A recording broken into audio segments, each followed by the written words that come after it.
rendez-vous des amoureux du ballon rond G-Foot, c'est tous les mercredis sur Télé Grenoble. Rendez-vous dédié au GF38 sous toutes ses formes et toutes ses couleurs, avec toujours Mathias à la manœuvre. Salut Mathias. Salut Lucille. Et donc une spéciale fille ce soir. Oui, une spéciale féminine du GF38, forcément. On avait envie de débriefer un peu le début de saison avec elle. Oui, on s'est intéressé à vous. Alors, je vais essayer de ne pas me tromper. Julia Arpizou, c'est ça? C'est bien ça. Wow, on ne s'est pas trompé. Bienvenue. Tout va bien? Merci de nous accueillir en tout cas sur ce beau plateau. Ben oui, avec donc ta coéquipière Gladys. J'ai failli. Gladys Boilard, c'est ça? Oui, c'est bien ça. Comment ça va? Très bien, merci. Bon, on s'est intéressé au GF38 féminine il y a quelques mois. Déjà, on vient prendre de vos nouvelles, savoir comment ça se passe sous une nouvelle ère, donc. Mais pas que, il faut aussi s'intéresser aux garçons. On revient vers vous tout de suite. On grille la politesse un peu. Ouais, on voulait juste revenir un petit peu sur cette coupure internationale qui a eu lieu. Pas de match la semaine dernière. Aucun internationaux au GF38 qui ont décidé de prendre part au rassemblement. Donc des vacances plutôt bien méritées qui arrivent dans une période assez favorable, dans une bonne série pour les joueurs de Philippe Inchberger. Attention quand même à pas trop se démobiliser pendant ces coupures pour essayer de continuer sur cette phase de 5 matchs sans défaite. Voilà, c'était peut-être pas le meilleur moment pour faire une pause, non? Ouais, on se demande. Ça brise un peu l'élan? Un peu les dynamiques, voilà. Donc, mais on ne doute pas de leur mobilisation à l'entraînement pour revenir dès ce week-end face à Orléans. Plein de motivation. Vous êtes supportrice des garçons, les filles? Oui, on a l'occasion justement d'aller voir les matchs à domicile, donc c'est toujours plaisant d'aller les voir jouer. Il y a des passerelles un petit peu entre les deux sections, on va dire? Ben oui, du coup on a la possibilité d'aller voir tous les matchs des garçons sur invitation, voilà. Donc les joueuses, pour la plupart, y participent. C'est des filles qui aiment le club, donc que ce soit les garçons, les plus jeunes catégories ou les filles, elles suivent. Voilà, il y a du lien. Moi, j'ai eu des discussions déjà avec le coach. Voilà, on discute. C'est une personne très agréable, à l'écoute, avec qui on peut échanger facilement. Et est-ce que les garçons viennent vous voir? Oui, il y en a qui ont été aperçus dans les tribunes de Cessiné sur les 2 matchs à domicile qu'on a eus. Super, c'est une super nouvelle, n'empêche. Il y a également des bonnes nouvelles à l'entraînement, Lucille. Des retours, une reprise pour Loïc Nestor qui avait manqué ce début de saison, tout comme Anthony Belmont et comme on le voit à l'image aussi, Christopher Christensen, l'Islandais, qui devrait démarrer la rencontre de ce week-end avec la réserve, d'après les informations de nos confrères du Dauphiné Libéré. Le nouveau. Oui, le nouveau, l'Islandais qui n'a encore pas pris part non plus à un match de championnat et qu'on espère rapidement voir reprendre avec le groupe de Ligue 2. Donc pas d'Orléans alors, hein? Non, il ne sera pas au Stade des Alpes face à Orléans vendredi à 20h, mais on pourra le voir du côté de la réserve pour son retour. Et ça, c'est un match important, Orléans, alors, qui arrive? C'est un match important tout simplement parce que toutes les conditions sont réunies pour que le GF38 continue sur sa série. L'équipe d'Orléans va un petit peu moins bien, quoique il faudrait peut-être faire attention un peu à ce côté revanchard. La bonne série, 5 matchs sans défaite, 3 victoires, 2 matchs nuls et un match surtout à domicile devant le public du Stade des Alpes. On attend juste une victoire. Oui, et beaucoup de public aussi, et beaucoup de ferveur dans les tribunes. Alors, on en parlait aussi la semaine dernière, on parlait de son possible départ vers les États-Unis. Olivier Giroud refait parler de lui. Cette fois-ci, on est content. Oui, on est content. Comme on disait, ça ne va pas forcément pour le mieux pour lui en club avec Chelsea, où il se montre pas forcément sous sa meilleure facette, mais avec l'équipe de France, il est toujours performant. Olivier Giroud, il a encore marqué par 2 fois lors du dernier rassemblement de l'équipe de France. C'était sur ce pénalty face à l'Islande ou sur corner grâce à sa tête face à la Turquie. Voilà, donc peut-être... c'est un symbole. Il a marqué ses 37 et 38e buts. Donc comme l'Isère avec l'équipe de France, plus que 3 petites unités, il rattrapera une autre légende de l'équipe de France, Michel Platini. Exactement, c'est pas rien. Hein. Vous aussi, vous êtes fan de l'ancien du GF38? Pas spécialement. Ah, c'est pas votre style de jeu? Non, c'est pas par rapport au style, c'est vrai que c'est pas spécialement un joueur que je suis en particulier. D'accord. Nous, on est chauvins, hein. C'est pour ça on est à fond derrière. Joueur de talent. Joueur de talent, oui. Exactement, qui n'a pas marqué pendant le mondial, mais certains buts n'auraient pas été marqués s'il n'avait pas été là, et s'il n'avait pas été là lui non plus. Allez, on va passer à vous, justement. La forme est là? Disons que là, on est sur une série de 4 défaites, donc on est dans une spirale négative, un petit peu. Il y a eu des hauts et des bas. Il y a Là, on est eu en bas. il y a eu des hauts et des bas. Il y a eu une première victoire sur la première journée de championnat et depuis, on stagne. On est juste avant la zone de relégation, donc on sait qu'on attend beaucoup plus des joueuses. Mais votre potentiel? On a du potentiel, on a des très jeunes joueuses avec une moyenne d'âge de 21 ans sur le groupe et il y a du potentiel, c'est des filles qui vont mûrir sur la saison. Ça va peut-être prendre un peu plus de temps que les échéances courtes qui sont à venir, mais il y a une marge de progression assez importante. Julia, vous êtes arrivée cet été à la tête de la section féminine du GF38. Comment se passe votre adaptation à Grenoble? Là, on a repris donc fin juillet avec des matchs de préparation.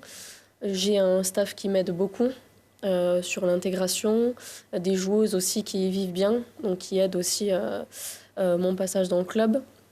Une hiérarchie qui suit aussi les résultats et qui est là pour nous épauler, qui nous met dans des situations de confort sur les déplacements, sur les hébergements que l'on nous donne pour nos déplacements notamment. Donc on nous met un petit peu dans les meilleures conditions à l'heure actuelle.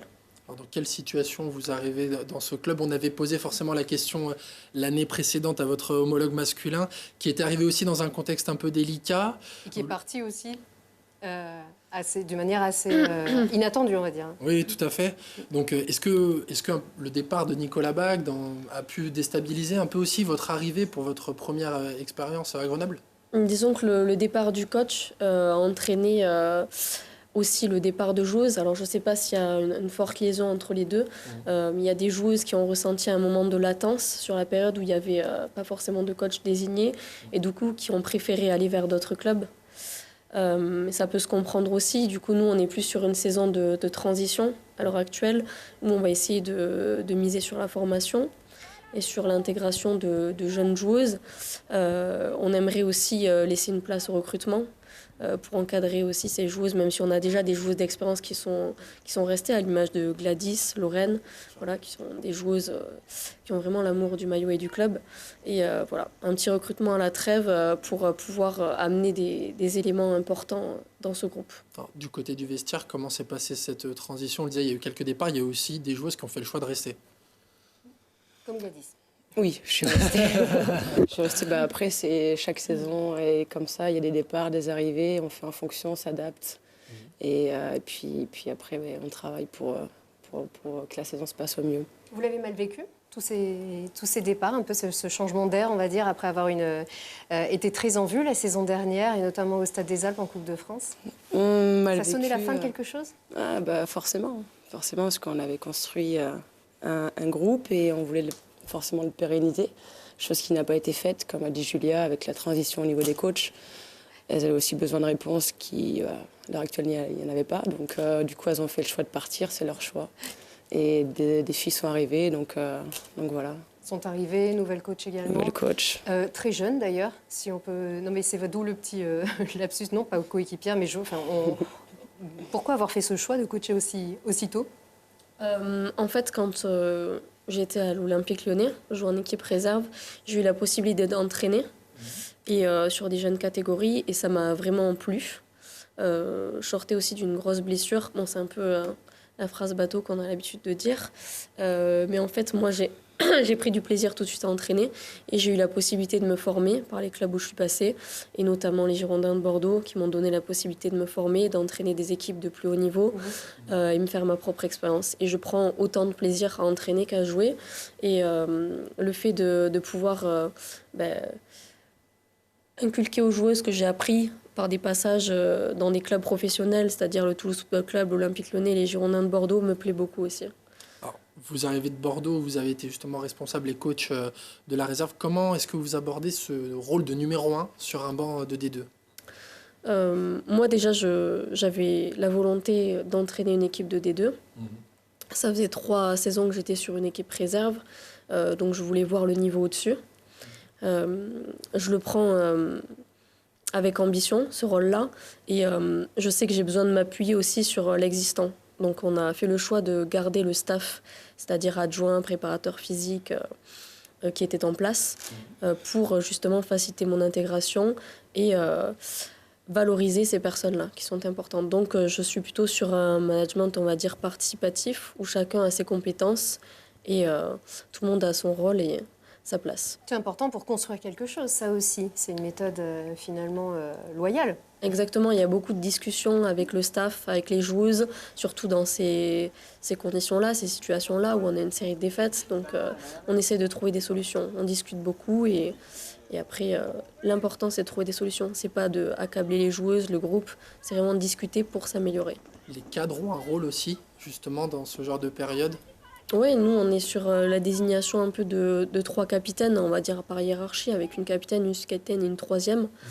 Il y a des échanges très souvent avec ces joueuses-là pour savoir où en est le groupe et le ressenti du groupe. Nous, on ne vit pas ce que les joueuses vivent sur le terrain. On a une position un peu plus extérieure, globale. Donc, c'est important d'avoir des relais pour connaître le ressenti des joueuses. Mais alors, comment est-ce que vous vivez finalement l'urgence, entre guillemets, des résultats? Il faut évidemment les résultats, mais aussi cette nécessité de prendre le temps aussi de construire et de construire sur des bonnes bases. Il faut être patient. Il faut être patient. D'un côté, il y a l'urgence, c'est vrai, des résultats. Moi, je comprends. Il y a la ferveur, il y a le classement de la saison dernière, qui n'est pas du tout le même cette saison. Moi, je suis patiente. Je sais que les résultats vont venir, donc c'est pour ça que je demande aux joueuses de garder la tête haute. Et surtout, il faut qu'elles soient plus compétitrices. Voilà. Elles ont une âme, ces joueuses, elles vivent bien, mais sur le terrain, pour l'instant, on attend plus. Et je pense en termes de combativité et d'agressivité, il faut avoir plus d'exigence à l'heure actuelle. Pas de panique pour le moment? Non, pas de panique, il n'y a pas d'inquiétude. Il n'y a pas d'inquiétude, il faut juste assumer les responsabilités pour les joueuses. Et nous, on essaie de se remettre en question et j'aimerais que les joueuses, maintenant, prennent conscience de ça aussi. Et prennent conscience de leur qualité et de leur forme. On reviendra tout à l'heure d'ailleurs sur les conditions d'entraînement. C'est pas toujours marrant, hein. Enfin, pas avec vous, mais avec le temps. Et surtout, ça va pas aller de mieux en mieux. On fait une petite respiration plutôt sympathique. Spéciale fille aussi, le coup franc? Ouais, on fait connaissance avec certaines joueuses de l'équipe. Allez, on regarde.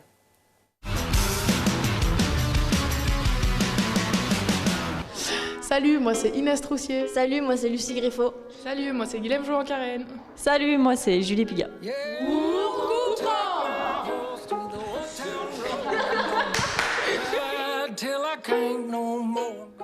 La demi-finale de l'OM en Europa League. But magnifique de Dimitri Payet. Non, moi c'est tous les arrêts que fait Anthony Lopez.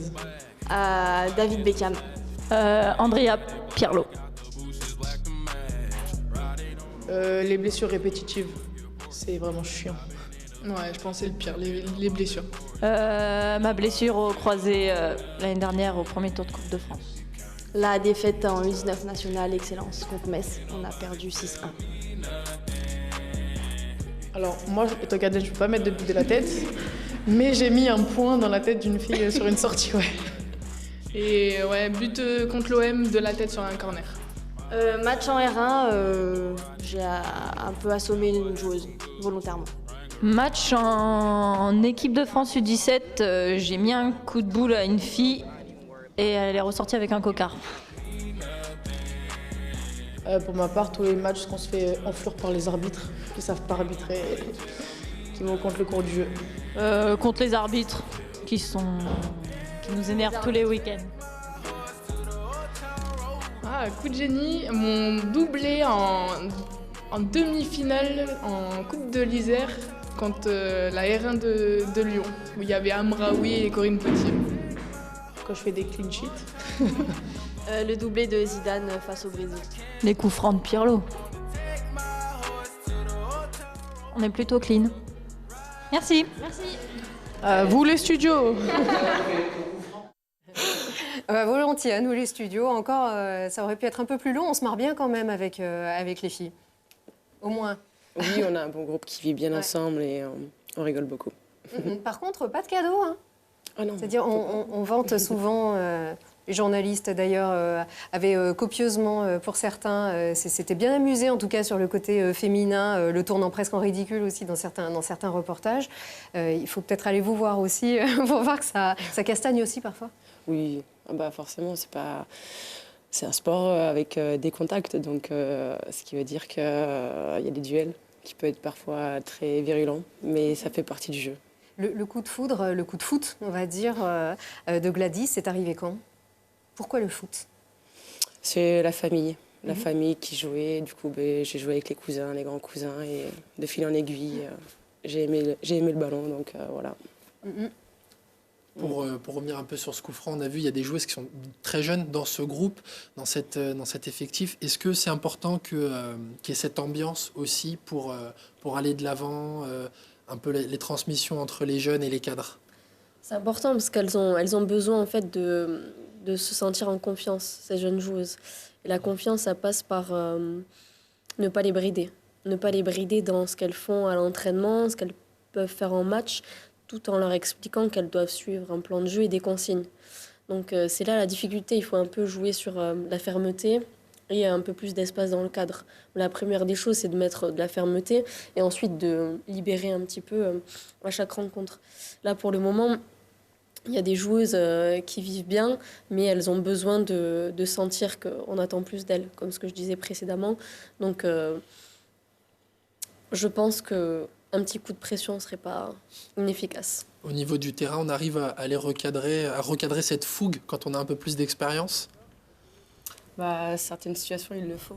Ouais. On n'a pas le choix, que ce soit avec Angélique Schlepp ou Lorraine Navas, qui sont aussi capitaines, ou d'autres cadres de l'équipe. Je pense à Charlotte et Palmyre. On n'a pas le choix. Elles sont jeunes, elles sont là pour apprendre. Et si des fois, il faut leur expliquer certaines choses, on le fait.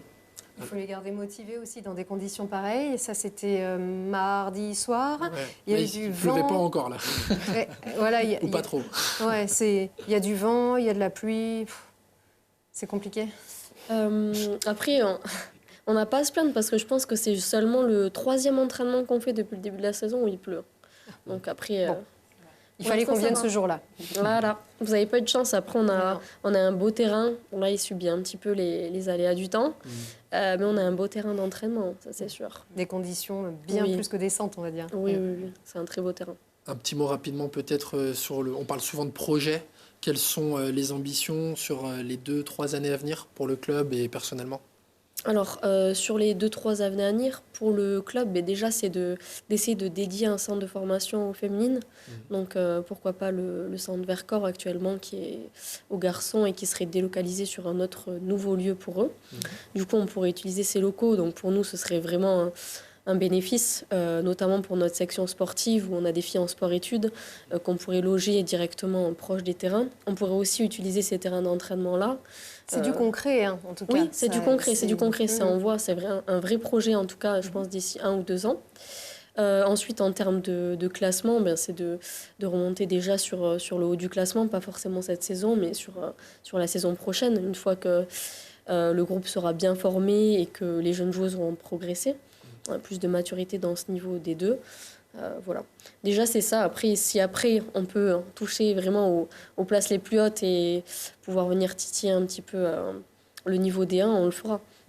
Mais pour l'instant, concentrons-nous sur déjà ce milieu de tableau des 2, remonter et souffler, vraiment. C'est ce qui vous a convaincu de venir aussi, ce projet, le terreau fertile à Grenoble?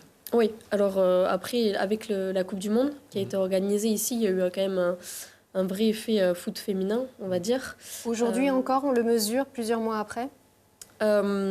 Oui, alors pas en termes de nombre de licenciés. Pas de licence. Pas en termes de nombre de licenciés où c'est resté un petit peu au même niveau. Après, au GF, on a quand même pas mal de licenciés, donc c'est difficile de faire plus aussi, sachant qu'on veut un petit peu aussi faire de l'élite pour pouvoir intégrer des joueuses plus tard à la D2. Et sinon, voilà, j'ai senti de suite au niveau du directeur général et de notre coordinateur administratif qui avait une vraie volonté de développer le foot féminin dans ce club-là. Donc, quand il y a un engouement et un sérieux, oui. En tout cas. Des vrais... Vraiment. Donc, les filles sont dans une zone de confort. Il y a des moyens. Donc, vraiment, ça m'a attiré, ça m'a incité à venir ici. Où est-ce qu'on vous voit jouer la prochaine fois, justement? On joue à Cessiné contre Thonon Évian Grand Genève, plus exactement. Donc, c'est un derby. C'est un derby et quoi de mieux pour se relancer qu'un derby? Ah, au championnat. en tout cas, Gladys est contente. On s'en ouais. on s'en réjouit d'avance. Merci en tout cas d'avoir été ici pour cette première visite. Hein. On vous lâche pas de la saison, bien évidemment. On fera un point à mi-parcours, ouais. Très bien. Et on retrouve les garçons, Mathias, la semaine prochaine.